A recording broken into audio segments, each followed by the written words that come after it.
ako doon sa kilid kanina. Gusto ko lang mag-thank you. Sa mga nag-perform kanina ng mga sayaw namin, alam ko hindi madali yung choreo, pero thank you sa effort na aralin yung choreo. Yung original choreo, mad respect to you guys. Thank you. And sa sabayang pagbigkas, grabe. Sana nakapagsabayang pagbigkas pala ako dati. Grabe, ang galing! Alam niyo yung parang nakaka-proud kasi yung si Ayers natin, hindi lang puro pagpapakit sa TikTok, diba? May knowledge about social issues natin. Thank you so much and sana hindi lang yan basta ginawa natin, sana ma-apply din natin yan in real life. Sabi nga nila, maraming hindi nakikinig, pero dapat may boses na dapat marinig.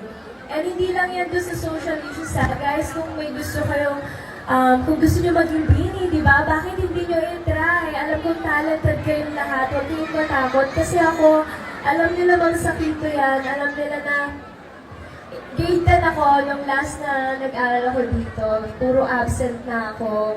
Hindi ko alam kung mag-graduate. Ako mag-moving up ba ako nun. Kasi dami ko talagang absent. Pero pinush ko talaga dahil gusto ko talaga, pangarap ko. So, pinush ko na kahit absent ako, pagbabalik ako dito ng school, hihingi ako ng mga special quizzes. And thank you kasi pinagbibigyan nila ako.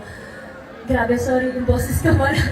Ayun, thank you sa Gabriela. Thank you so much. Napakagaganda nyo kanina. Sobrang bagay sa inyo ng makeup nyo and ang gagaling nyo. Salamat.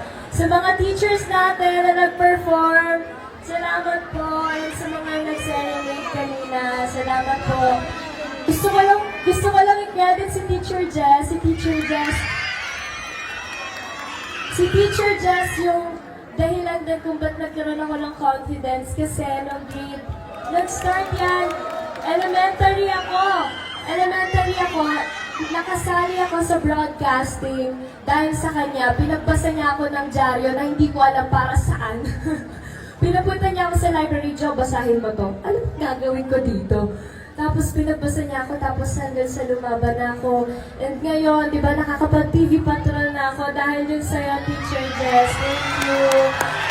Ayun, gusto ko lang magpasalamat and I will always make time and find time for my CI family. Thank you so much. Salamat po. Huwag kayo nilipat. Dapat dito kayo mag-graduate. Okay, babalik. Sana kasama ko yung bini na pagbalik dito. Sana. Thank you. Ay, hindi ako nagpa-promise. Sabi ko sana lang.